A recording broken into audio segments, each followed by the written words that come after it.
Afternoon, and we're so glad to see everybody here. If you would, just take a moment and sign in on the chat so that we have an idea of who's joined us today.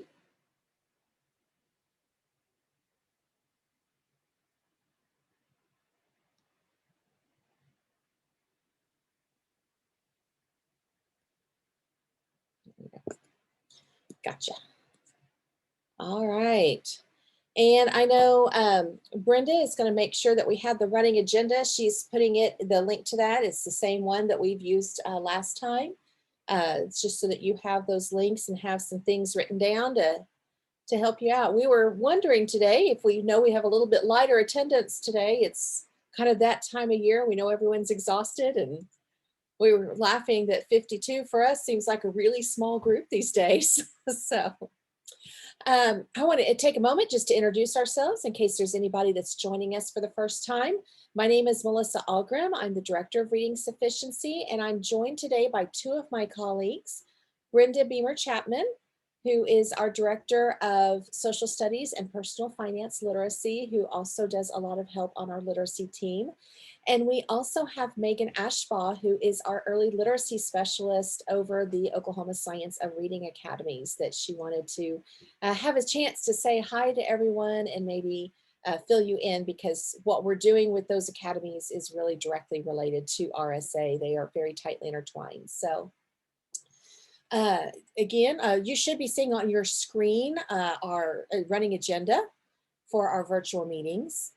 So just coming right down to that, again, we are recording this so that we can have the recording if people are not able to attend, that they're able to watch these later on. Starting first of all with RSA reports. It is report season for RSA. There's always a fun time in the fall. We have 3 different reports that we do at this time of year. Excuse me, I've got a frog in my throat today. Remember that on the RSA Coordinator website, there is a timeline that defines those 4 reports due for RSA throughout the year and when they are due. We have 2 of them under our belts already for this year, with 2 more to go. So the first one is the annual district reading plan that was due August 30th. We have all of those turned in, and our team is in the process of reading all of them. If you'll recall, every school that serves K through 3 students has to complete an RSA reading plan, and our team has to review and approve every single one of them. So there's about 930 schools in the state that qualify for that, and we do read every single one. So I think we are well on our way of where we usually are about this time of year for reviewing. If you do get emails from me or from Brenda, or let's see, Rachel or Nicole are also reviewing, saying we need to make a correction, and if you're able to hop on that pretty quickly and get those corrections made, that helps us all out. The second report for RSA is the beginning of year report. It was due October 1st. Remember that funding is attached to the data on this report. So the number of students that you report as at risk in K through 3, the 13 million that has been allocated for reading sufficiency is then divided by that number when we add all of them up together, and that comes up with a per pupil allocation. And then you receive, if the per pupil allocation is $100 and you have 10 students, then you have 100 times 10 for $1,000 for your allocation. You know, usually the numbers aren't quite that round and pretty. So keep in mind that we are not able to disperse any RSA funds until all of those numbers have been reported and certified and all of the plans are approved. Now, we do have in the administrative rules and in legislation that any schools that do not turn in the plan or the their RSA beginning of year report on time does run the risk of not being able to receive funds. That was because we were having to hunt down schools in November sometimes to get those turned in, and was holding up allocations for the entire state. So we are trying to be as lenient as possible, working with districts, especially if there's any technology problems beyond your control.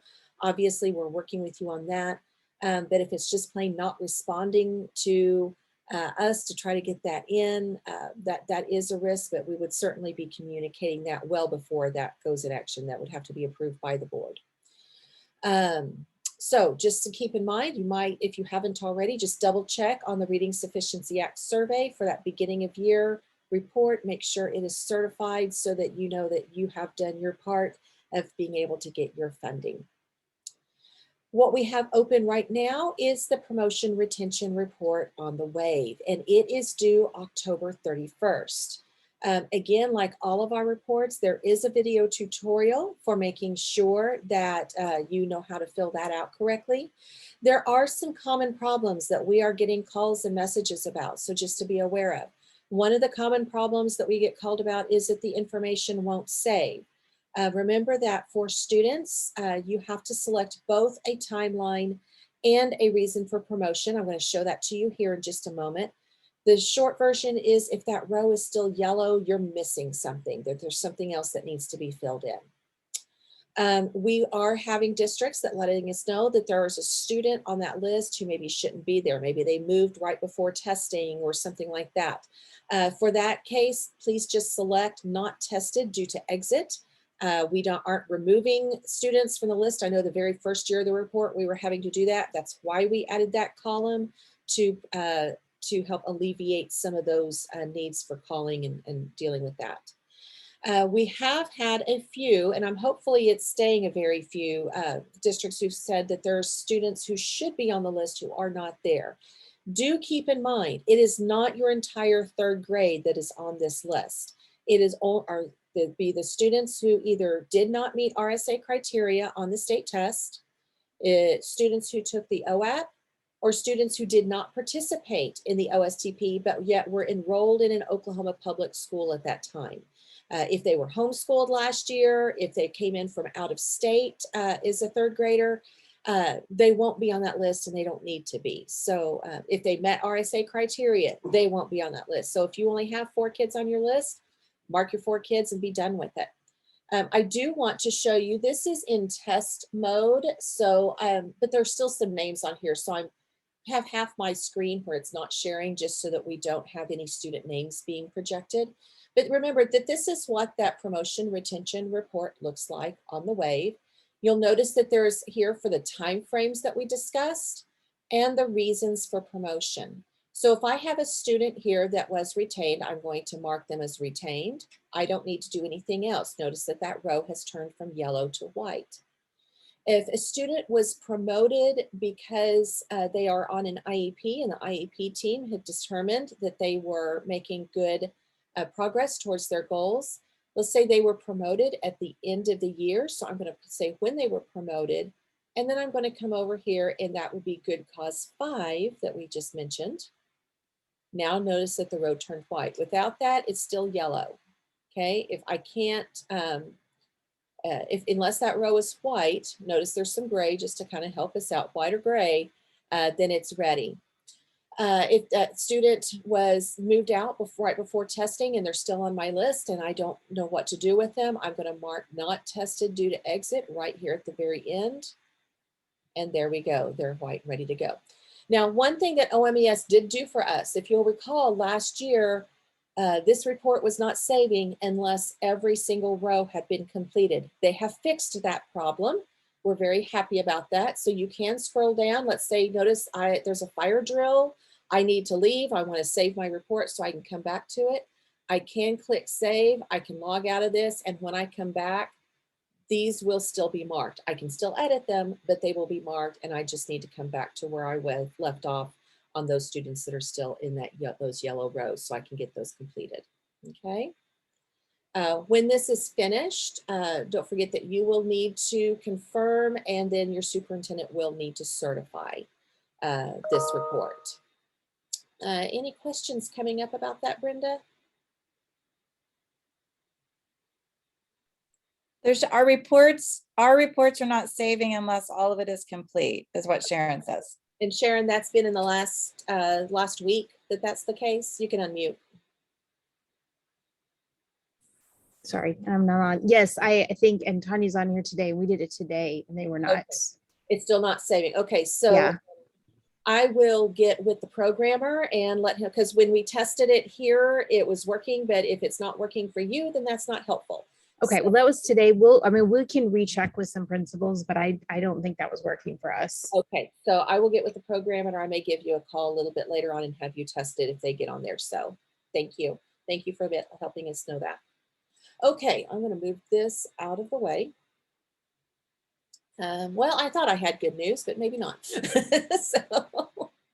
All right, one other thing that we wanted to make sure of, just business-wise, as far as now, if we're starting to think about when we do get that allocation, what can we do with our RSA funds? Again, we get questions about this every year, so I thought it might be a good idea just to kind of quickly review what we can and cannot do with these monies.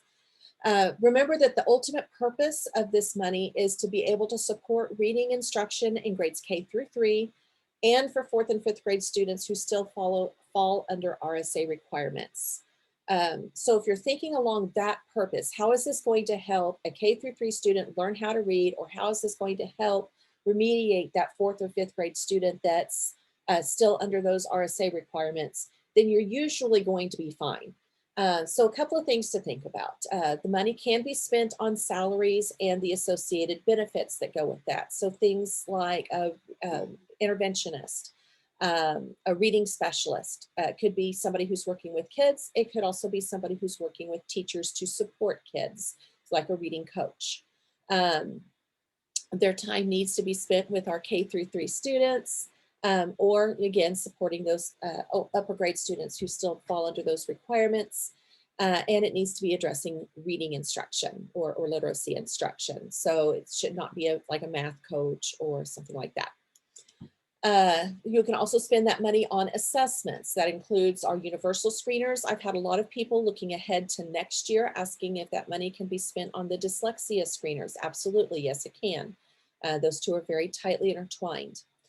It can also be on other appropriate assessments. If you're wanting to have on hand a good diagnostic or some other tools to be able to really help identify the specific needs of students in the area of reading, that's perfectly fine. That's a good use of those monies.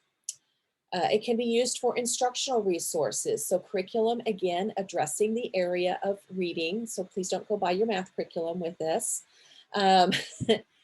Books for your classroom, things that are going to be available to help kids. If you're needing more decodable readers in your K-1 class, this would be a great use of those funds. For printing, it is allowable for printing. What we're going to ask though is maybe be specific about what you're printing. So for example, if you're needing to print intervention materials off of the Florida Center for Reading Research website to use for interventions, that's great. If you're printing just maybe a letter about conferences to go home, that's not going to help your kids learn how to read. So thinking along what's that purpose in there. Professional development and associated costs with that. So again, that professional development must address reading instruction.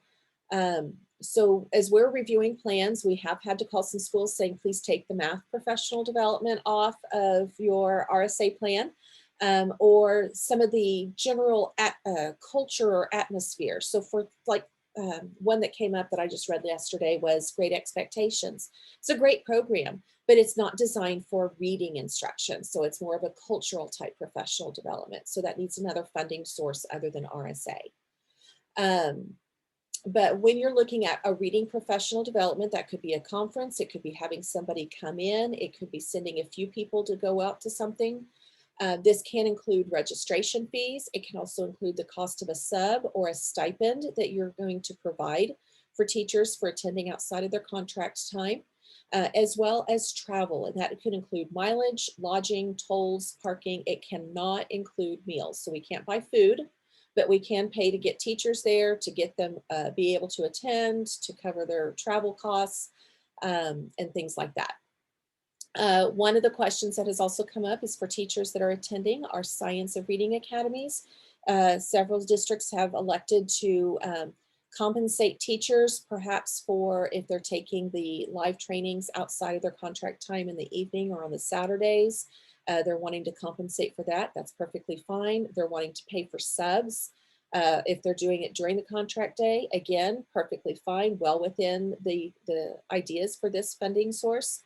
They're also wanting to see if they can provide a stipend for the work just with the online learning modules that they're doing, and that is fine as well. So that all fits within there.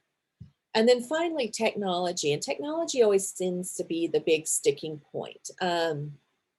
And that's one of the things that we're looking at revisiting as well. When these rules were originally written, we did not use as much technology, and certainly well before COVID, we didn't use as much. What we're looking at right now is if you're purchasing technology, thinking about how is this helping a student learn to read. So again, we have some assessments that are online, which is again, fine because that fits into that assessment part. We have some that have either curriculum, ongoing practice, or intervention resources that are online. Those subscriptions would fit within that requirement as well. If you're wanting to purchase hardware like computers, iPads, something like that, please contact our office first. What we are looking at with that, and it's mainly because we still have students that are having to deal with distance learning, with quarantines, things like that. We want to make sure that they have the tools that they need. However, we want to also protect the integrity of these funds that large groupings of hardware purchases, if possible, really should be under a different funding source, such as the general fund or ESSER funds, because this is really focused on that. How do we help kids learn how to read? Now, we know that some of our districts, they are scrounging for every penny and they're having to make things work, and we're going to help you with that. That's why we say contact us. We can't just give you a blanket answer because it's not going to be the same. I will tell you right now, things like smart boards, things like that, we're just going to say point blank, no, that needs to be a different funding source. What we're looking at making the exceptions on for those hardware purchases are things that would help students if they have to be in a distance learning type situation. So things that would either help them or help their teacher communicate with them. So just kind of keeping in mind, again, what is the purpose of this funding? It's really how do we need to help support our kids with reading? And we know if any year, they definitely need that this year. They need that additional support. Okay, anything, Brenda, about funding? I'm going to be shocked if you say no. No questions. There is something wrong with this group today. This group never has no questions. And we're approaching 100, so people just joined late. We were just late today. That's so funny.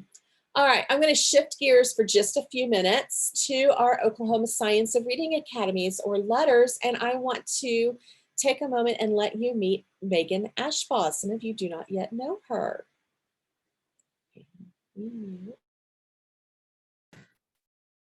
All right. Hello, everybody. Again, my name is Megan Ashbaugh, and I'm the Early Literacy Program Specialist working with the Oklahoma Science of Reading Academies with letters.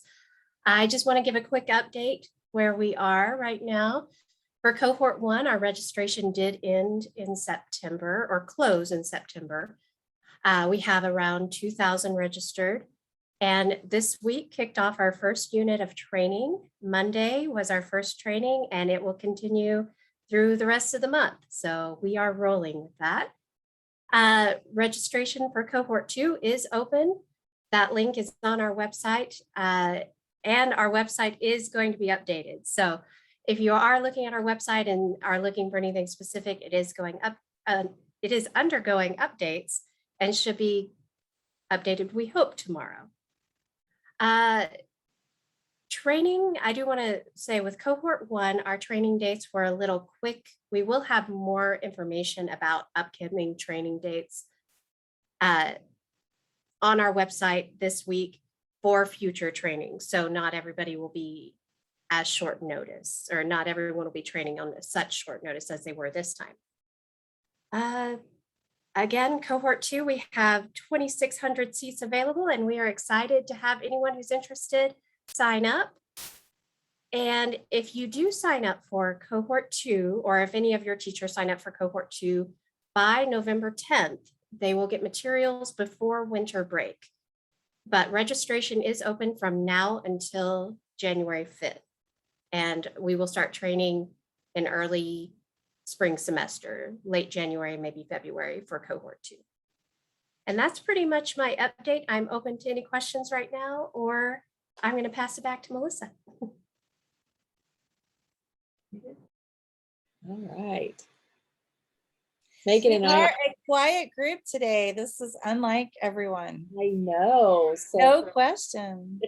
and I will say Megan is starting to adopt my work hours. So we need to make her stop that because that's a dangerous thing for those of you that know me. But it's been a challenge. I know if you have ever tried to build a plane while you're flying it, we have definitely been doing that with this initiative. It's been exciting and we are getting lots of great feedback, which definitely helps lift us up on those days that are discouraging. But it's been good to see that a lot of teachers are enjoying this and are able to learn a lot. We do know that we've had a few that have had to communicate to us really the last week that this is just more that they can do right now. We know that this has been an extremely challenging year. So we're trying to encourage people to stick with it just as much as we possibly can. But we do also understand the challenges that we're facing in our schools right now. So anything that as district leaders you can do to support your teachers. I know many of you have gone through letters, maybe help, just say, hey, here's what I noticed that helped me through it, or, right now just focus on this part. That can be a really helpful thing as well.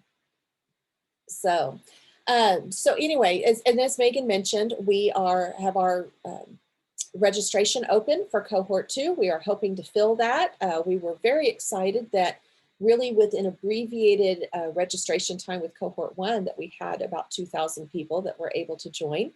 And we are hoping to fill up the remaining cohorts. We will have an extended calendar. This initiative will last until December of 2024. So we are getting those dates to last for the remaining time of the initiative on the website so you can see that long range planning. We really just needed to see how this first cohort was going to work first so that we knew what to do. We've changed a few processes for the next round so that things will hopefully go a lot smoother. But any questions that you have, please don't hesitate to contact either one of us. We are happy to help. And again, this is just really an exciting initiative to see happening in Oklahoma. And I know in my conversations with other state leaders, they are very jealous of Oklahoma, which is kind of nice to be in that position that other people are saying how lucky we are that we were able to do this. Okay, couple of resources to make you aware of. October is Dyslexia Awareness Month. And for those of you who are not aware, dyslexia is one of the most prevalent forms of reading difficulty that we have. It's estimated that 1 in 5 students in our classrooms deal with some form of dyslexia. Dyslexia is generally defined as difficulty with word recognition, which means difficulty with phonemic awareness and with phonics being able to decode. This is, remember, it's also a continuum. So we have students that struggle a little bit and with some targeted intervention are able to find the skills that they need to be able to be successful. And we have some that need much more intensive intervention with more severe dyslexia. There's a lot of myths that go around dyslexia.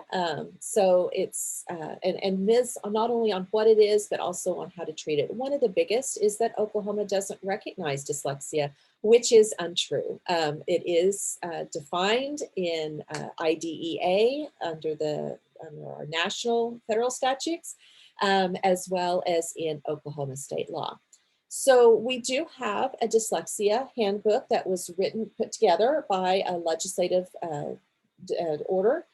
And you can find the link to that right here. It is being maintained by the Oklahoma State Department of Education at this point in cooperation with the Office of Special Education and the Office of Reading Sufficiency and Curriculum and Instruction. So those two areas are working closely together to kind of maintain this.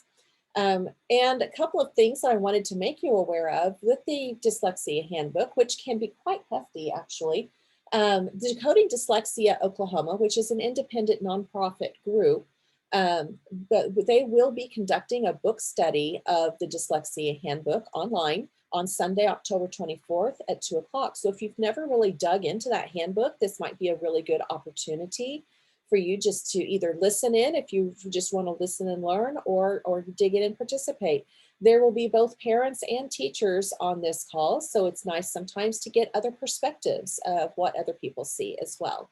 So you can register for that free event at the link provided that's on the agenda.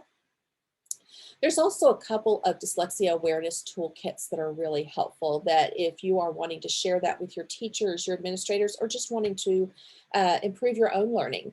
The National Center on Improving Literacy has a dyslexia awareness toolkit with some very nice videos, a couple of one-pagers that you can utilize to help people out.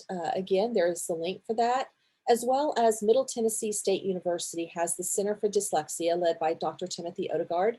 And they have a very nice overview of what dyslexia awareness too. So just a couple of other national resources for awareness of that very, very important issue that we have with early reading.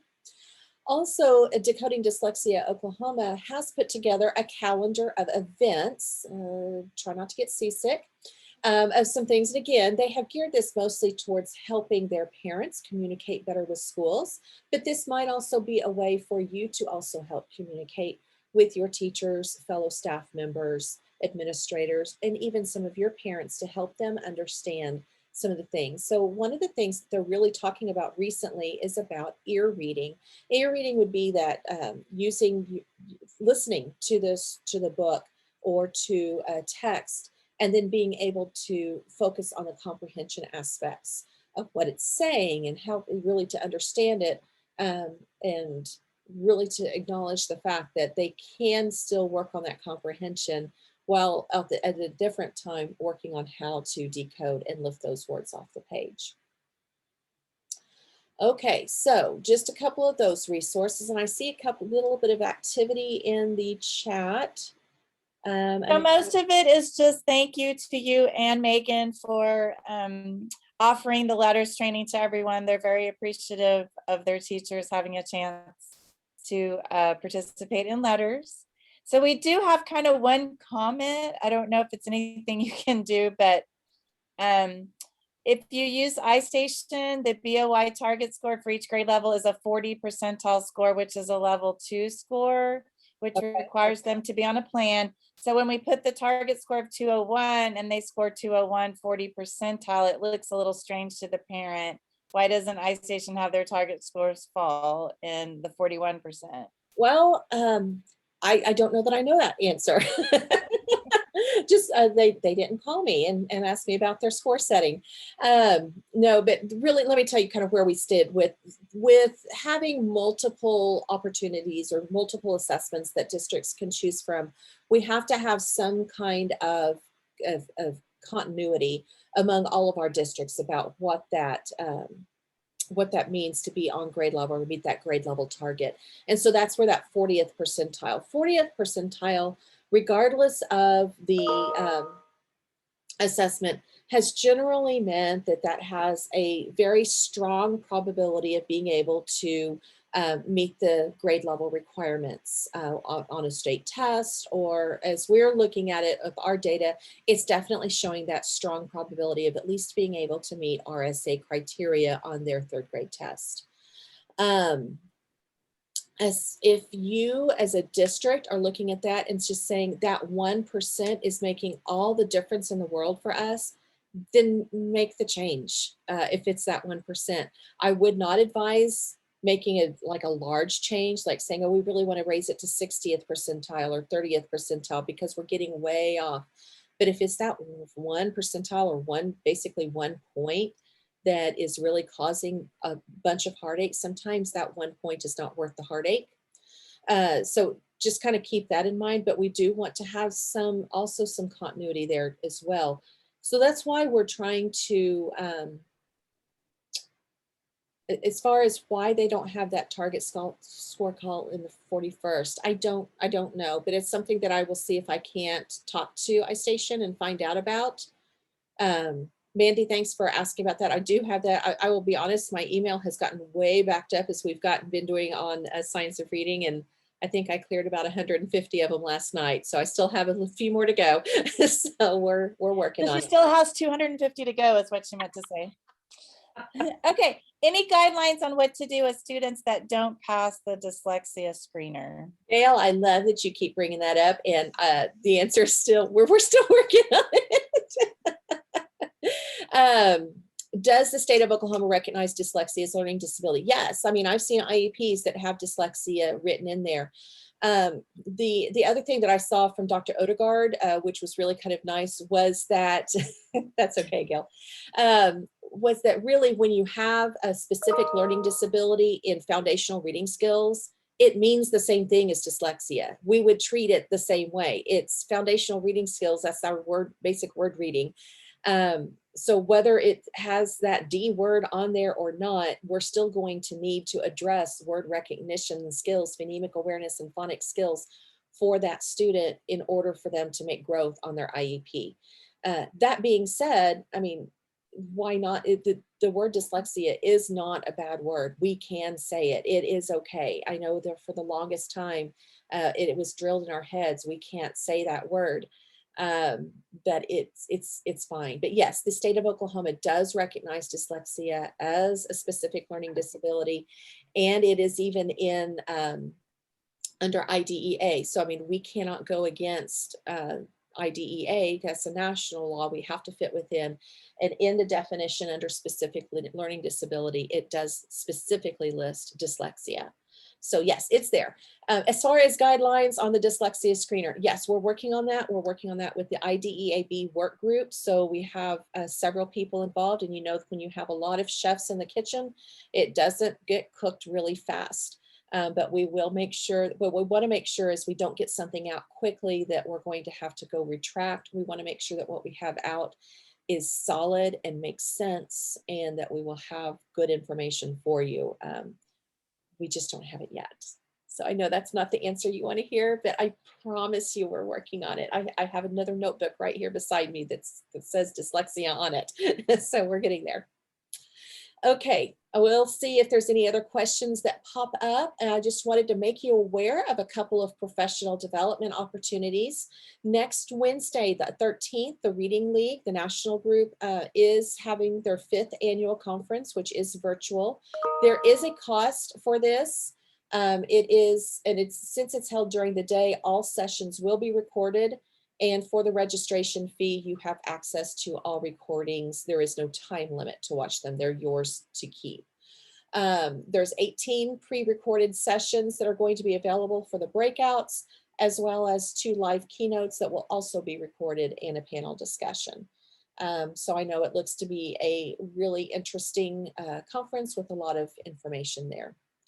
And then again, timely, the Reading League Oklahoma is having a free event this Thursday night with Dr. Danielle Thompson. She is in Minnesota, and she is going to have conversation about early identification for reading disabilities. So you can see the description there, really focusing in on assessment and how to focus specifically for K and 1 students, how we can identify the needs of students and specifically address them so that we can get those kids on the right trajectory and hopefully get them out of intervention quickly. Again, this is a free event. It will be recorded. The recording is only available to paid members, but anybody can attend at the live session. And you'll find the link right there on the agenda. So, okay, I know it's not going to hurt anyone's feelings if we end just a little bit early today, but I just want to make sure that we don't have any other questions that have come up in the meantime. I don't see anything. All right, friends, I know I would like just to ask you just to take some time. I know many of you are burning the candle at both ends. Try to take care of yourselves. I know a lot of you are trying to take care of your teachers and making sure everything's okay there. But we also want you to take care of yourselves. We really need you around. You guys do a lot of good for the state. And I know it can be really discouraging, especially as we're looking at test results and beginning of year data and seeing more kids that need help than ever before. We are going to get there. And I love that we are teaching our teachers how to maybe more effectively get there so that we are on a good path. And if we can just keep everybody moving forward, I think we'll be okay. But in So the Patty, I think the date for Dr. Thompson is Thursday, did you say? This Thursday? oh, I forgot to put that on there. Darn it all. Thanks Yeah. for You said it, you just didn't put it on there. So this Thursday. and today is October 7th. There we go. And it is at, I believe, 6 o'clock, but I'll double check that. You know, one of those things you think, oh, I know this. Everyone else should be able to read my mind. So, all right, friends, have a great day. We're going to let you get out of here and go enjoy the rest of your afternoon. And thank you to everyone who responds quickly to us as we get all your plans read. absolutely. If anybody ever wants to come read plans, come join us. Thank you all. Oh, here's it. What wording and diagnosis on SPED testing give us a heads up for dyslexia? I would be looking specifically at difficulties with phonemic awareness or phonics, foundational reading skills. That's, and again, Chantel, we're going to have more very specific guidance for how to do that, how to communicate to parents, what to do when we figure that out. And you're fine, don't worry about it. This is a new topic for a lot of people, and we know we're good with repeating ourselves. That never bothers us. So, because sometimes we hear something and we think we need to double check it. So, but yeah, it's that idea of if it's a difficulty with early foundational reading skills, specifically phonemic awareness and phonics. That's not saying every student that struggles with that has dyslexia, but it's something that needs to be considered. But you would still, regardless of whether they have dyslexia or not, you're still going to need to address it the same way. Students with dyslexia likely need more repetition in order for it to stick. So, do you know yet who will be responsible for dyslexia screening next year? All of the screeners that were approved are able to be given by any certified teacher. So the way it has been envisioned would be that as we complete our universal screening for RSA, those students who need that additional layer for dyslexia, that teacher could just continue on with that without having to pull in a specialist. We do know that there are some schools that prefer to have a specialist do that so that the teachers are freed up, and that would be perfectly fine. It is not a requirement. We're trying to make sure that this could be done by any person who's a certified teacher. The PAST assessment was written by David Kilpatrick. Let me come back over here to my screen. You can actually download it. It is a free download. It's just thepasttest.com. Just didn't get all of it written in there. You'll see the PAST test as well as the instructions. The biggest thing is to follow the instructions. And there'll be a little bit more. It is specifically addressing a phonemic awareness. So it is a sound test. There's nothing to run off or have the child look at. It is dealing with how can they blend, segment, and more importantly, how can they manipulate phonemes within a word, reversals, deletions, substitutions, those types of things, okay?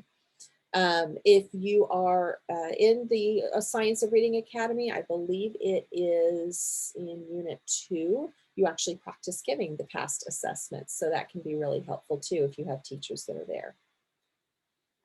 So if you're using DIBELS 8, then yes, you will also, there would be that PAST. The reason why is we had a lot of the screening that did not have that advanced phonemic awareness assessed.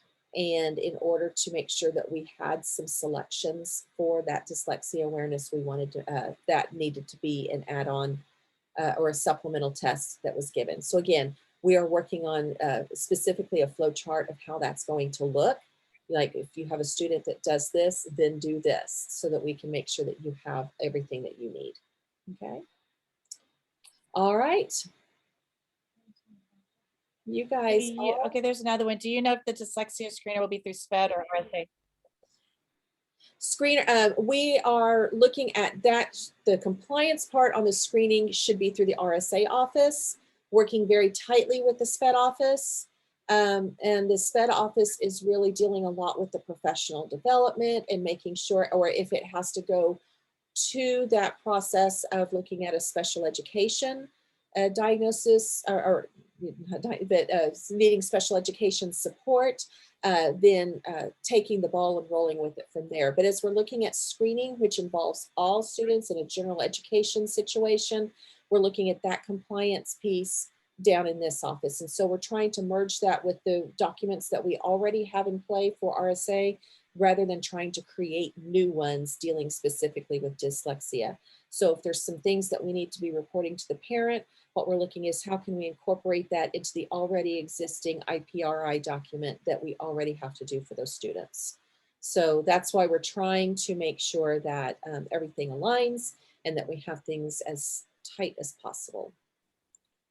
Conjoint measurement model, that's the Lexile level. Pam, let me send you an email on that one, okay? So I can send you an email with a screenshot of what you need to be looking for. So, all righty, I think we're gonna close this out. You guys have a great afternoon. Bye.